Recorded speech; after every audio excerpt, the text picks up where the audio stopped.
আসসালামু আলাইকুম। আজকে টিভিএস অ্যাপাচি আরটিআর একটা বাইক মাস্টার সার্ভিসিং করলাম। আর মাস্টার সার্ভিসিং করার ক্ষেত্রে কিছু একটা জিনিস আপনারা মাঝে শেয়ার করার চেষ্টা করলাম, যে আপনারা যারা যারা বাইক আছে যে যে মাস্টার সার্ভিসিং যে সময় করেন, অবশ্যই হাফ চেসিসটা খুলাইবা। আর হাফ চেসিসটা খুলানোর কারণ হইল গিয়া, দেখো হাফ চেসিস যে স্টিকটা কিন্তু এরকম ও জায়গার থাকে। তো দেখুন এই স্টিকটা কিন্তু একবারে জংকার পড়ে গেছে। আর জংকার পড়তে পড়তে স্টিকটা ক্ষয়ে যায়। আর স্টিকটা ক্ষয়ে গেলে রান হাফ চেসিসে যে বুশ আছে, বুশে প্লে মারে পিছন সাইড, মানে ভাল লাগবে আর কি। তো আমিও আপনারা ওটাও বুঝাইতাম চাইলাম, যারা যারা মাস্টার সার্ভিসিং করবা অবশ্যই হাফ চেসিস খুলাইয়া গ্রিজিং করাইয়া লাগাইবা।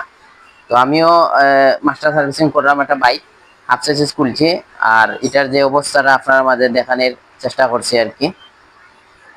আর এই ভিডিও এই মাস্টার সার্ভিসিং লইয়া ফুল একটা ভিডিও আমার ইউটিউব চ্যানেল এবং ফেসবুক পেজও আমি আপলোড দিব। আশা করি আপনারা ভালো লাগবো। আর ভালো লাগলে অবশ্যই লাইক কমেন্ট শেয়ার করবা। আসসালামু আলাইকুম।